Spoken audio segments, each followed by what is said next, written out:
Dobro zagrijati tavu ili vok. Dodati domaće ekstra djevičansko maslinovo ulje. Nemojte na njemu štediti, to je sasvim drugačija masnoća.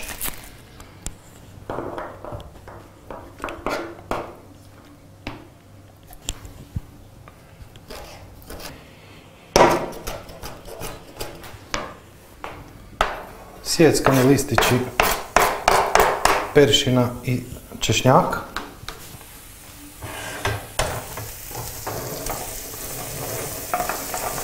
Samo kratko zapržiti, kojih 15-20 sekundi, ne duže od toga.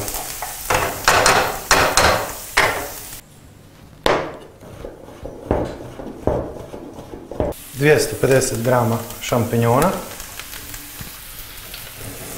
Pržiti dok se ne reducira njihova tekućina koju će pustiti.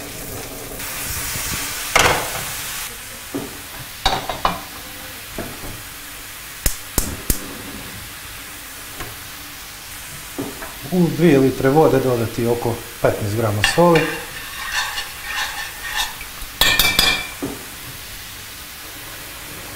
...400 grama zelenih rezanaca od špinata, mogu biti domaći, a mogu biti i kupovni, to je vaš odabir, a može biti bilo koja druga tjestenina.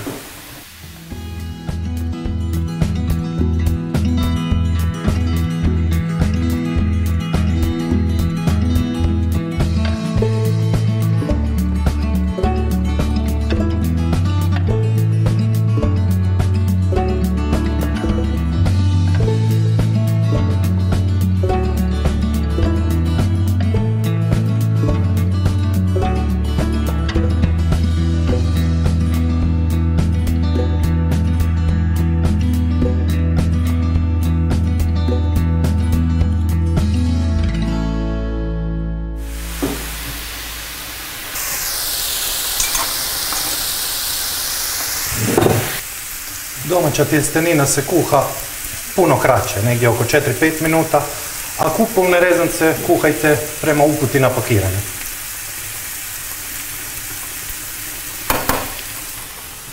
Dimljeni losos, 100 grama je sasvim dovoljno.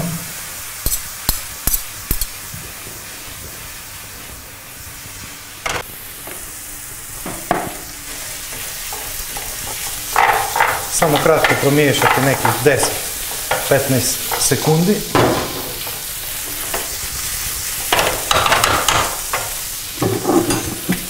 Po želji možete dodati malo bijelog vina.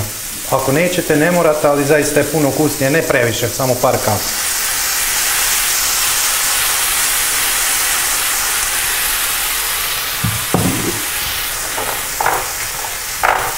Umjesto vina možete koristiti par kapi limunovog soka, ako ne želite alkohol u jelu. Nastaviti dok se vino ne reducira, negdje oko pola minute, ne dulje od toga. Povremeno promiješati tjesteninu da se ne bi zalijepila za dno posude. Dodati pola litre vrhnje za kuhanje, prstohvat origana, prstohvat bosiljka. Opcija ako imate malo muškatnog oraščića, što daje baš jedan odličan okus. Ja ga stavim u skoro svako jelo u kojem koristim vrhnje za kuhanje, zaista je super. Opcionalno stavite malo ljupčica, ako imate. Zaista daje jedan specifičan okus, ali izrazito je jak, pa nemojte ga pretjerivati sa tim začinom. Papar.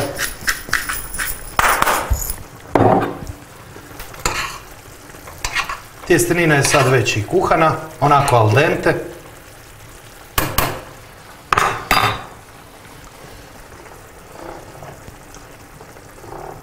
Dobro sve promiješati, kratko nekih pola minute.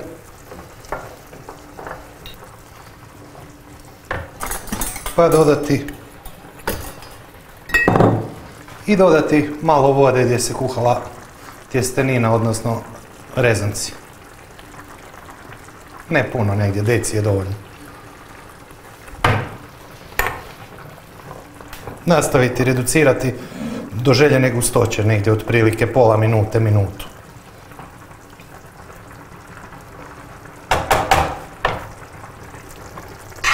Tjestenina je sad baš kuhana do kraja. Procijediti.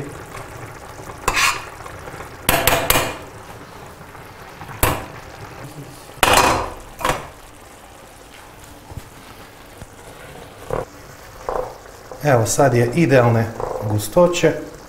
Za kraj samo dodajte po želji malo kiselih krastavaca, a možete i kapare.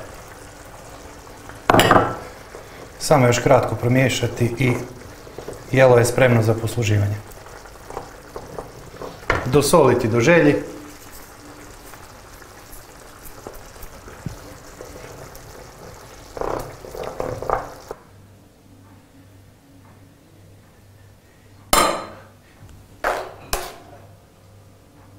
Bićete zaista zadovoljni ovim jelom, izuzetno je ukusno. Nadam se da ćete ga pripremiti upravo na ovaj način.